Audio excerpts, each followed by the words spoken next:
They say that the fire took place at around 1 o'clock this morning, meaning that it's 8 o'clock now, so 7 hours later, and they're still working on the cleanup. It's a very important day for the community so they can get re-engaged, but she does caution that everybody stays safe, they social distance, they wear masks, all to keep safe. That way we don't take a step backwards. So we will see what happens with the rest of the night. If you come over here real quick, the line has steadily grown since we've been here. And when you do come on stage, don't be surprised when you come into this makeshift bubble of plastic wrap to keep you as safe as possible. Last year at this time, there was barely anybody here. And as you can see now, people are walking up and down the streets. And while things are looking much better, business owners say the best has yet to come. Even though it has a lot of support from lawmakers on both sides, it still has a ways to go before it becomes a law. One other bill that's gaining a lot of attention is a balloon bill. The biggest takeaway from today was that Republicans really wanted it to be a more bipartisan effort. They wanted to be part of the process, to be teamwork. Democrats just said this was very needed. It was essential to get back to a new normal. We're going to beat the pandemic, and look at all the people. You know, it's amazing. It's amazing to see the community out here, people in line. They've been coming in and out throughout the day. And Muppy over here is actually one of the owner's dogs, so the only one getting separation anxiety is me. And through comments on social media and talking with police officers, they say that there were so many comments pouring in about the love that Deputy Gross had for children and always willing to help someone. And one comment, I want to make sure I get this correctly. One officer said that he will be greatly missed, but never forgotten. Back to you, Beth. Our top story tonight starts with controversy in Augusta, where a group of Democrats are asking for a state Republican lawmaker to resign over comments in which she compared the vaccine mandates to the Nazi doctor known as the Angel of Death. We start with Maine's Attorney General Aaron Fry, who has filed a civil rights complaint in response to the vandalism in Bangor. Advocates in Portland are celebrating Women's Equality Day. It's a day to commemorate the 19th Amendment, which was adopted 101 years ago. Mal Meyer reports from Portland. Some are hopeful that state and federal lawmakers will keep pushing for these issues. Continue to cover the trial going into next week. And in other news, the Maine Center for Disease Control and Prevention is investigating an outbreak of gastrointestinal illnesses that have been associated with the Patent Pond camping resort in Ellsworth. They also found more than $20,000 cash. Miller says that 3 counts of trafficking scheduled drugs were added to Higgins' charges. Meanwhile, Maine State Police responded to a tractor-trailer rollover on I-95 in Augusta on Friday morning, and they placed the driver under arrest. And welcome back. It's time for the highly anticipated action flick, The Suicide Squad, with returning characters and those making their grand introductions. Here's Fox's Ashley Dvorkin. Twins Day has been recorded as the largest annual gathering of twins in the world by the Guinness Book of World Records. My younger brothers, Ben and Dan, are twins. They couldn't make it to Ohio, but happy Twins Day to you guys. And for your celebratory gift, I give you these 4 penguins taking a dip in the pool. But this swim is more than just fun times in the water.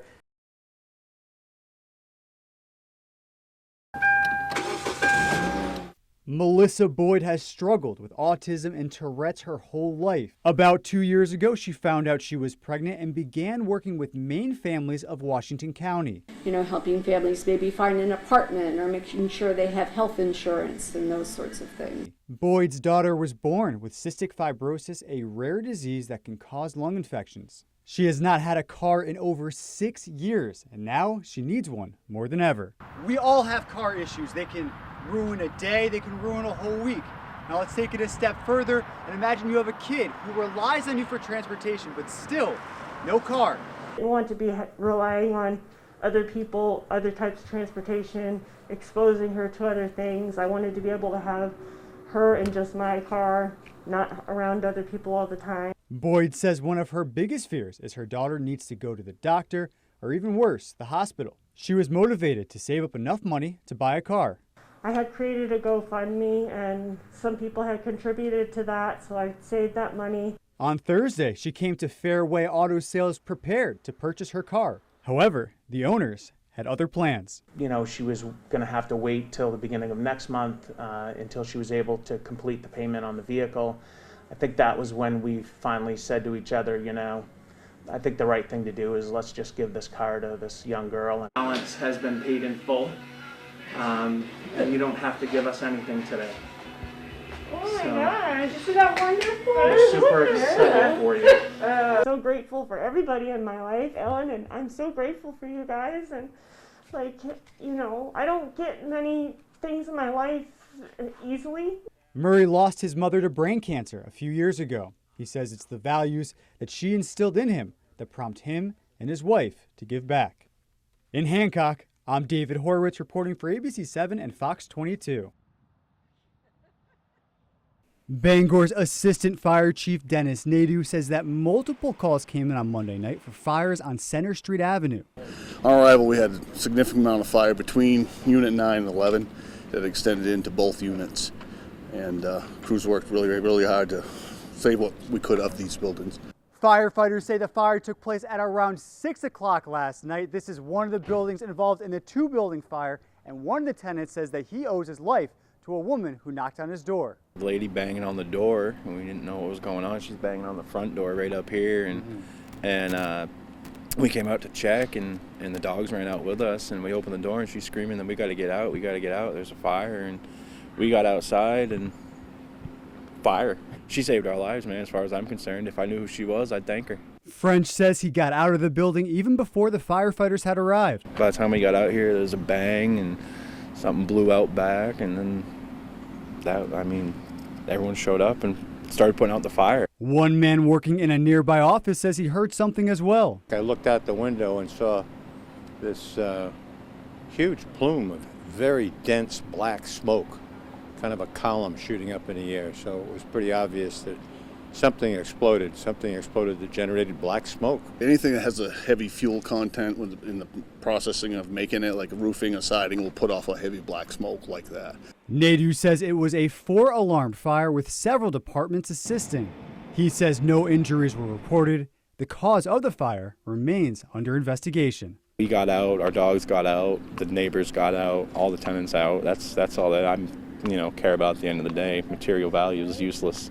Some kids spend their time playing video games or watching TV, but 16-year-old Cooper Robichaux has spent the last 8 years giving back to others. When I was 8, I asked my mother, I wanted to do something to help in any way for any purpose. And it started with Alex's lemonade stand. Alex's lemonade stand was founded to help fund cancer research for children. Cooper's mother says the lemonade stand was his inspiration, and he hasn't looked back since. Here you go. I looked it up on the computer. He read every word, and he is like, I want to do that. So him and his dad built his first lemonade stand and just ran from it from there. Cooper's father, Mountain Robichaux, served in the military for many years. She says his service taught Cooper the importance of thinking beyond himself. He was old enough to understand what deployment meant. And last time his father got really injured. And I think he knew at that moment that there are people out in the world being so selfless, serving our country, that I think that kind of really hit home for him. For the past 6 months, Cooper has been facing his own battle with a bone infection in his leg. But he says this won't stop him. Kind of grind through it, very driven to do what I like. So I don't like things getting in the way.